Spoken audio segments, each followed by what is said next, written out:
اگر آپ مالدار ہونا چاہتے ہیں، اگر بخت بلند کرنا چاہتے ہیں، اگر آپ نصیب کے دھنی بننا چاہتے ہیں، اللہ تعالیٰ کی نعمتوں اور برکتوں سے مالا مال ہونا چاہتے ہیں، اپنی اولاد کو غربت کی دلدل سے نکالنا چاہتے ہیں، اور اگر آپ چاہتے ہیں کہ آسمان سے ایک دروازہ خصوصاً تمہارے لیے ہمیشہ کے لیے کھلا رہے اور تم مانگتے جاؤ، اللہ تعالیٰ تمہیں رزق عطا کرتا جائے، تم مانگتے جاؤ، اللہ تعالیٰ تمہیں مالا مال کرتا جائے، تو آج میں آپ لوگوں کے لیے رسول اللہ صلی اللہ علیہ وسلم کے بتائے گئے دو ایسے وظیفے لے کر آیا ہوں۔ ان وظیفوں نے بھکاریوں کو بادشاہ بنا دیا۔ یہ دو وظیفے پڑھنے سے اللہ تعالیٰ تمہیں اس قدر مالا مال کرے گا، اس قدر رزق وسیع عطا کرے گا کہ بادشاہ بھی تم پر رشک کریں گے، تمہاری امیری پر بڑے بڑے امیر لوگ بھی رشک کریں گے۔ وہ وظیفے بتانے سے پہلے ایک درویش عامل تھے۔ درویش عامل کو ایک بہت ہی پرانا، صدیوں پرانا بوڑھا جن ملا۔ درویش نے اس جن سے پوچھا کہ تو کہاں رہتا ہے؟ اس جن نے کہا کہ میں سمندر کی تہ میں رہتا ہوں۔ اچھا یہ بتا کہ تیری عمر کتنی ہے؟ اس صدیوں پرانے جن نے کہا کہ میری 1600 سال عمر ہے۔ اچھا مجھے سمندر کے تمام رازوں میں سے کوئی ایک راز بتا دے۔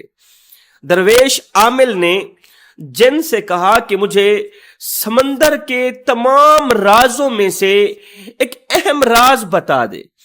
اس جن نے کہا کہ 7 سمندر ہیں، 7 سمندر کے اندر اللہ تعالیٰ کی مخلوق رہتی ہے۔ یہ مخلوق کھاتی بھی ہے اور پیتی بھی ہے، اور ہر وقت اللہ تعالیٰ کی عبادت میں مصروف رہتی ہے۔ چرند پرند انسان حیوان ہر وقت اللہ تعالیٰ کی عبادت میں مصروف رہتے ہیں۔ ان میں سے ایک راز کی بات بتاتا ہوں۔ کبھی کبھار ایسا ہوتا ہے کہ ایک دم سمندر کے اندر رہنے والی، 7 سمندر کے اندر رہنے والی تمام کی تمام مخلوق ایک دم رونے لگ جاتی ہے۔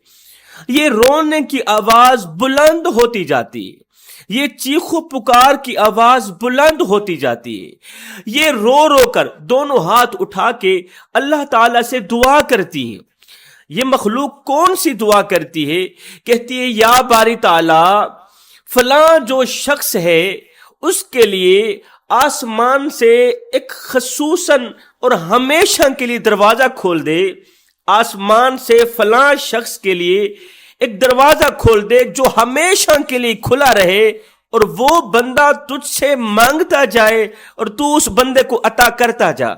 پھر کیا ہوتا ہے؟ اللہ تعالیٰ ان تمام مخلوقات کی دعاؤں کو قبولیت کا شرف عطا کرتا ہے۔ قبولیت کا شرف عطا کرتے ہوئے اس شخص کو جس کے حق میں دعا مانگی گئی تھی اس کو مالا مال کر دیتا ہے۔ اس درویش عامل نے پوچھا کہ وہ کون سا شخص ہے جس کے حق میں 7 سمندر کی مخلوق دعائیں کر رہی ہے، اور اس نے کون سا ایسا عمل کیا کہ یہ مخلوق دعا کرنے پر مجبور ہو گئی؟ اس جن نے کہا کہ اس شخص نے 2 وظیفے ایسے پڑھے ہیں، 2 وظیفے ایسے پڑھے ہیں کہ وہ وظیفے سمندر کی مخلوق بھی پڑھا کرتی ہے۔ وہ کون سے 2 وظیفے ہیں ابھی میں تمہیں بتانے والا ہوں۔ حضرت سیدنا موسیٰ علیہ السلام کا زمانہ تھا۔ موسیٰ علیہ السلام کوہ طور کی طرف جا رہے تھے۔ جاتے جاتے آپ نے دیکھا کہ ایک شخص ہے جو ریت کے اوپر بیٹھا ہوا ہے، اور ریت سے اس نے اپنا ستر چھپا رکھا ہے۔ اس کے پاس اتنا کپڑا بھی نہیں تھا جس سے وہ ستر چھپا لیتا، اپنی ستر کو چھپا لیتا۔ اس نے ریت سے ستر کو چھپایا ہوا ہے۔ حضرت موسیٰ علیہ السلام نے جب اسے اس حال میں دیکھا تو موسیٰ کو بڑا ہی ترس آیا۔ اس شخص نے کہا اے موسیٰ، کوہ طور پر جا رہے ہو، میرے حق میں اللہ سے فریاد تو کر لینا، دعا تو کر لینا۔ اللہ، کیا میں تیری برکتوں کا حقدار نہیں ہوں؟ اے میرے رب کیا میں تیری نعمتوں کا حقدار نہیں ہوں؟ اللہ کیا میں تیرا بندہ نہیں ہوں؟ تو نے مجھے پیدا نہیں کیا؟ اگر تو نے مجھے پیدا کیا ہے تو پھر دیکھ تمام کے تمام لوگ عیاشیوں والی زندگی گزار رہے ہیں، ایک میں ہوں جو غربت اور افلاس والی زندگی گزار رہا ہوں، میرے پاس اتنا کپڑا بھی نہیں جس سے میں اپنا ستر چھپا سکوں۔ اللہ مجھے بھی عطا کرنا، کب تک میں غربت کے دلدل میں پھنسا رہوں گا؟ کب تک میں درختوں کے پتے کھا کھا کے گزارا کرتا رہوں گا؟ حضرت موسیٰ علیہ السلام کوہ طور پر گئے، اللہ سے اس کے حق میں دعا کی، فریاد پیش کی۔ موسیٰ علیہ السلام جب واپسی کی طرف آئے تو موسیٰ نے اس شخص کو کہا کہ اے بندے، اللہ فرما رہا ہے تو میری نعمتوں کا شکریہ ادا کیا کر۔ اللہ فرما رہا ہے میری نعمتوں کا شکریہ ادا کیا کر۔ یہ سنتے ہی اس شخص نے کہا اللہ نے مجھے نعمت دی ہی کون سی ہے جس نعمت کا میں شکریہ ادا کروں؟ اللہ نے مجھے نعمت دی ہی کون سی ہے جس نعمت کا میں شکریہ ادا کروں؟ بس اتنا کہنا ہی تھا، ہوا آئی، وہ ریت بھی اڑا کر لے گئی جس ریت سے اس نے ستر چھپا رکھا تھا۔ ہائے، نعمتوں کی بے قدری نے ہمیں غریب تر غریب کر دیا۔ اللہ تعالیٰ کی دی گئی نعمتوں کی بے قدری نے ہمیں غربت اور افلاس کی دلدل میں پھنسا دیا۔